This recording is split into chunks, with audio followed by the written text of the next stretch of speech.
오늘도 우리에게 주신 생명이 하나님으로부터 왔으며 오늘도 우리가 호흡하고 살아가는 이 생명의 근원이 하나님의 은총과 자비에 기대어 있음을 오늘 우리로 알게 하옵소서. 주신 분의 뜻을 따라 그렇기에 오늘도 우리에게 주어진 삶을 살아가고자 오늘도 말씀 안에 섭니다. 열왕기하 마지막 말씀을 통하여 오늘도 우리의 인생의 길을 조명해 주시고 우리가 어디를 보며 걸어가야 할지 그리고 어떤 모습으로 어떤 마음을 담아 살아가야 할지를 오늘도 우리에게 가르쳐 주옵소서. 듣기를 사모합니다. 주 예수 그리스도의 이름으로 간절히 기도합니다. 아멘. 오늘 우리에게 주시는 기록된 하나님 말씀 열왕기하 25장 8절에서 30절 말씀입니다. 오늘 열왕기하 마지막 말씀이고 내일부터 예레미야 애가 말씀을 읽도록 하겠습니다. 오늘 본문은 어제 본문의 내용의 연장선으로 바벨론에 의해 포위당한 남유다 그리고 마지막 왕 시드기야 그가 어떻게 무너지고 어떻게 남유다가 완전히 패망하게 되는지 그리고 그 다음에 다 무너뜨린 다음에 그러면 남유다는 어떤 사람들이 남게 됐고 어떤 지도자가 통치하게 되었는지 그리고 맨 마지막에 시간이 한참 흘러 그렇다면 남유다 왕조는 모두 다 사라져 버렸는가? 라고 하는 질문에 여호야긴이라고 하는 김긴 시드기야 마지막에서 두 번째 왕이었던 붙잡혀 갔던 여호야긴이 바벨론 왕에게 은혜를 입는 장면으로 열왕기하의 말씀은 마쳐지고 있습니다. 오늘 특별히 8절부터 17절을 보면 예루살렘 성전이 무너지는 장면을 아주 자세하게 묘사하고 있죠. 바벨론은 예루살렘 성전 안에 남아있는 것이 하나도 남겨지지 않도록 진짜 돈이 될 만한 것은 모두 다 가져갑니다. 어제 말씀드린 대로 예루살렘 성전이라는 장소, 그 장소가 가지는 특별한 이스라엘 백성들이 가진 신학, 신념, 믿음이 있었습니다.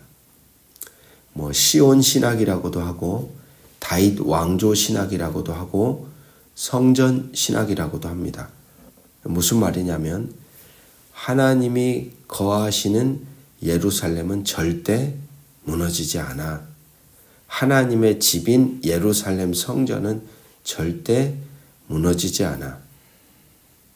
무슨 말이냐? 예루살렘 성전이 곧 하나님이기 때문에 이건 절대 어느 누구도 무너뜨릴 수 없어.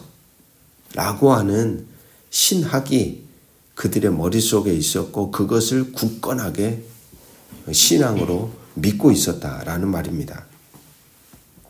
그러했기 때문에 이들은 절대 무너지게 될 것이라고 생각하지 않았습니다. 그러나 우리가 열왕기하 말씀을 쭉 읽어오며 반복적으로 들었듯이 하나님 앞에서라는 그 기준, 그 평가 앞에 성전이라는 장소도 예외는 아니었다라는 사실입니다. 거룩함을 잃어버린 성전을 하나님은 가차없이 바벨론이라는 막대기를 도구를 사용해서 친히 다 무너뜨립니다. 성전이 성전되기 위해 하나님 앞에서 성전 안에 채워야 할 바른 것들을 채워야만 했던 것이죠. 가만 생각해 보면 오늘도 수많은 신앙인들이 무너지게 되는 것은 어떤 대단한 유혹과 시험 때문이 아니라 잘못된 믿음, 잘못된 신학, 잘못된 신앙 때문이라는 생각이 듭니다. 기억하십시오. 한 번 구원은 영원한 구원이 아닙니다. 한 번 성도는 영원한 성도도 아닙니다. 한 번 하나님 나라 백성이라면 영원한 하나님 나라 백성이 아닙니다. 이렇게 해병대식의 구원관, 신앙관처럼 위험한 것이 없습니다. 그렇게 잘못된 신앙관을 가지니까 자신이 엉망진창으로 살아감에도 전혀 죄책감을 느끼지 못하고 천국에 간다고 확신하고 하나님 나라가 자기에게 주어졌다고 믿는 것이죠. 오히려 우리가 가져야 될 마음은 하나님의 형상을 닮아가려고 애써야 하는 거예요. 오히려 우리가 예수 그리스도의 흔적을 닮아가려고 장성한 분량에 이르기까지 자라가기에 애써야 하는 것이죠. 그런데 늘 예수를 알기 이전의 삶 그 자리에 그대로 머물러 있으면서 굳건한 믿음만 붙잡고 있는 것이죠. 나는 구원받았어 라고 말이죠. 여러분, 이렇게 화려하고 다양한 값비싼 보물로 세워진 성전, 예루살렘 성전이면 뭐 하겠습니까? 그 장소와 건물이 원래의 목적과 뜻에 맞게 존재하지 않는데 하나님 앞에선 그게 의미가 없는 것이죠. 같은 맥락에서 오늘 교회의 존재 이유가 무엇일까? 우리는 질문하고 고민하고 응답해야 합니다. 선함교회라는 이 교회 안에서, 우리가 속해 있는 이 교회라는 장소 안에서 과연 하나님이 무엇을 원할까? 어떤 것이 이곳에서 이루어지기를 하나님이 기대하실까? 그것을 우리는 계속해서 묻고 고민하고 살아내야 한다는 사실입니다. 고대 근동의 전쟁에서 승리한 나라는 패한 나라의 신상을 가져가 자신들이 섬기는 신전 안에 두었습니다. 이스라엘은 성전 안에 하나님의 신상이 존재하지 않았기에 오늘 바벨론은 그 성전 안에 있었던 많은 기명들을 모두 다 가져갔던 것이죠. 재밌는 사실은 이렇게 바벨론에 의해 무너지게 되자 그 남유다 땅에 살았던 엘리트나 지주, 가진 자들, 힘 있는 자들은 모두 다 포로로 끌려갑니다.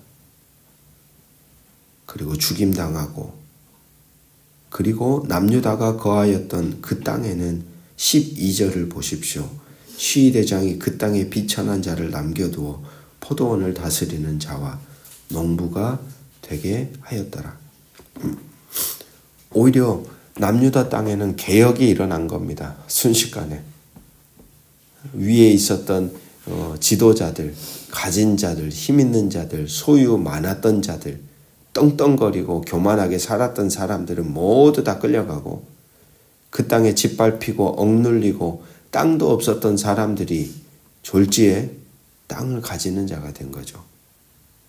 혁명이 일어난 겁니다. 그리고 나서 이어지는 말씀은 우리가 얼마 전에 읽었던 예레미야에서 보았던 익숙한 이야기입니다. 바벨론은 유다 총독으로 그달리아를 임명합니다. 대리자로 임명한 것이죠. 너가 이제 통치해. 하지만 친애굽파였던 이스마엘의 일당에 의해 그달리아는 암살됩니다. 25절을 보십시오. 7월에 왕족 엘리사마의 손자 느다니아의 아들 이스마엘이, 7월에 누구라 그래요?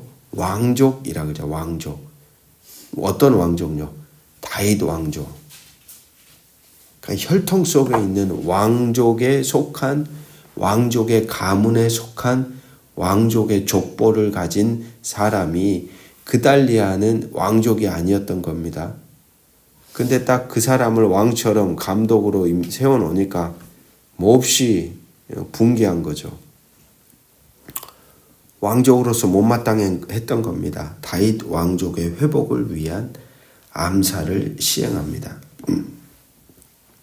여전히 바벨론을 인정할 수 없는, 그러면서도 다윗 왕조를 세운다는 명분으로 암살을 시도했고 성공합니다. 하지만 바벨론이 두려워 애굽 땅으로 도망합니다.